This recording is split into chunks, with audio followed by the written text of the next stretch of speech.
Dorothy and Toto.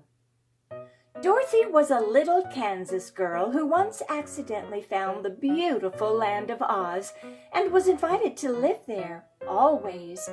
Toto was Dorothy's small black dog with fuzzy curly hair and bright black eyes. Together, when they tired of the grandeur of the Emerald City of Oz, they would wander out into the country and all through the land, peering into queer nooks and corners and having a good time in their own simple way. There was a little wizard living in Oz who was a faithful friend to Dorothy and did not approve of her traveling alone in this way. But the girl always laughed at the little man's fears for her and said she was not afraid of anything that might happen. One day, while on such a journey, Dorothy and Toto found themselves among the wild wooded hills at the southeast of Oz, a place usually avoided by travelers because so many magical things abounded there. And as they entered a forest path, the little girl noticed a sign tacked to a tree which said, "Look out for Crinklink." Toto could not talk, as many of the animals of Oz can, for he was just a common Kansas dog. But he looked at the sign so seriously that Dorothy almost believed he could read it, and she knew quite well that Toto understood every word she said to him. "Never mind, Crinklink," said she. "I don't believe anything in Oz will try to hurt us, Toto.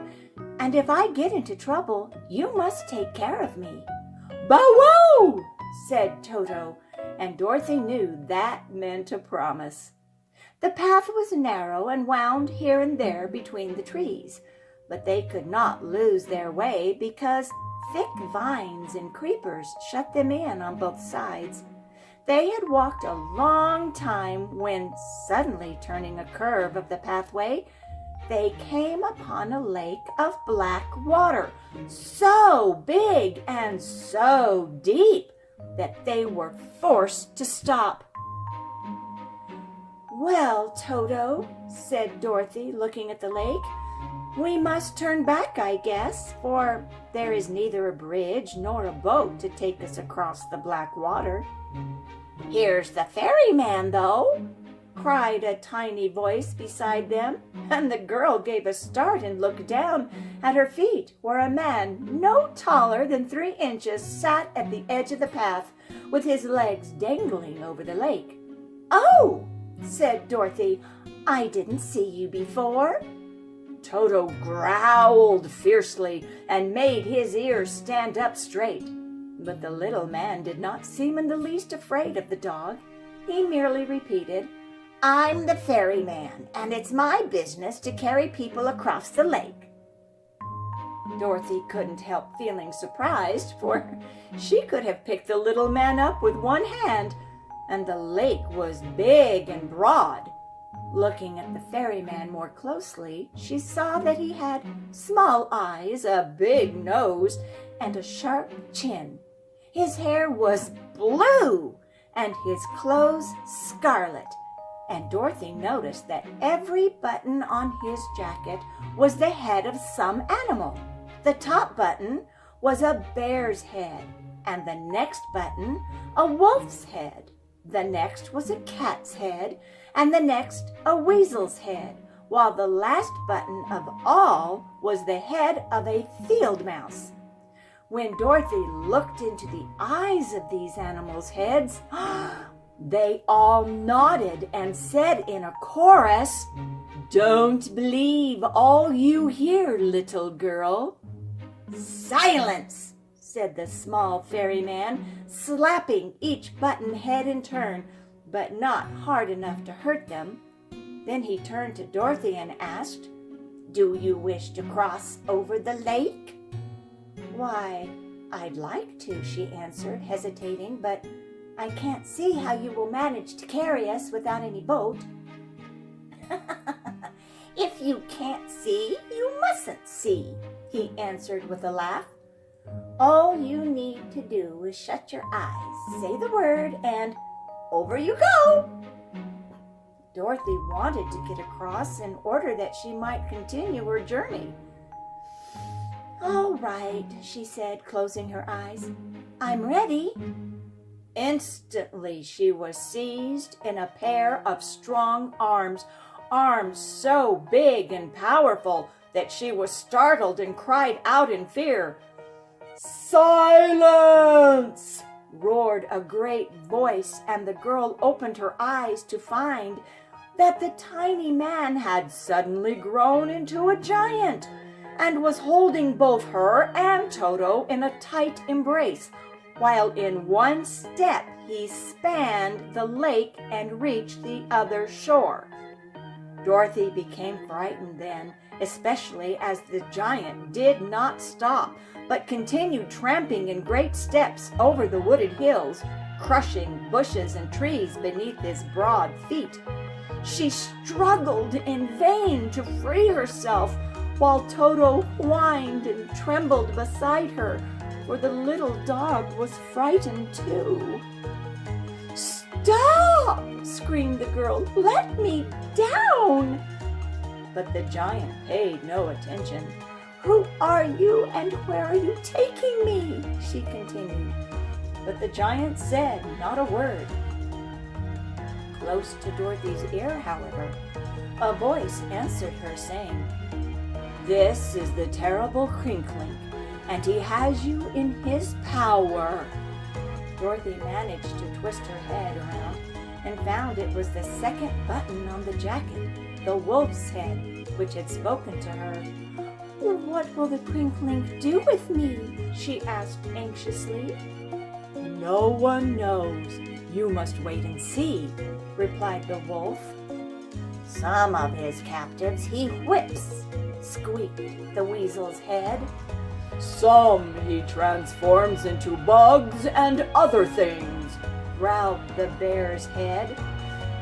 "Some he enchants so that they become doorknobs," sighed the cat's head. "Some he makes his slaves, even as we are, and that is the most dreadful fate of all," added the field mouse. "As long as Crinklink exists, we shall remain buttons. But as there are no more buttonholes on his jacket, he will probably make you a slave." Dorothy began to wish she had not met Crinklink. Meantime, the giant took such big steps that he soon reached the heart of the hills, where, perched upon the highest peak, stood a log castle. Before this castle he paused to set Dorothy and Toto down, for Crinklink was at present far too large to enter his own doorway. So he made himself grow smaller until he was about the size of an ordinary man. Then he said to Dorothy in stern, commanding tones, "Enter, girl!" Dorothy obeyed and entered the castle with Toto at her heels. She found the place to be merely one big room. There was a table and chair of ordinary size near the center, and at one side a wee bed that seemed scarcely big enough for a doll. Everywhere else were dishes. Dishes! Dishes! They were all soiled and were piled upon the floor, in all the corners and upon every shelf. Evidently, Crinklink had not washed a dish for years, but had cast them aside as he used them. Dorothy's captor sat down in the chair and frowned at her. "You are young and strong, and will make a good dishwasher," said he. "Do you mean me to wash all those dishes?" she asked, feeling both indignant and fearful, for such a task would take weeks to accomplish. "That's just what I mean," he retorted. "I need clean dishes, for all I have are soiled, and you're going to make 'em clean or get trounced. So get to work and be careful not to break anything. If you smash a dish, the penalty is 1 lash from my dreadful cat-o'-nine-tails, for every piece the dish breaks into. And here Crinklink displayed a terrible whip that made the little girl shudder. Dorothy knew how to wash dishes, but she remembered that often she carelessly broke one. In this case, however, a good deal depended on being careful, so she handled the dishes very cautiously. While she worked, Toto sat by the hearth and growled low at Crinklink, and Crinklink sat in his chair and growled at Dorothy because she moved so slowly. He expected her to break a dish any minute, but as the hours passed away and this did not happen, Crinklink began to grow sleepy. It was tiresome watching the girl wash dishes, and often he glanced longingly at the tiny bed.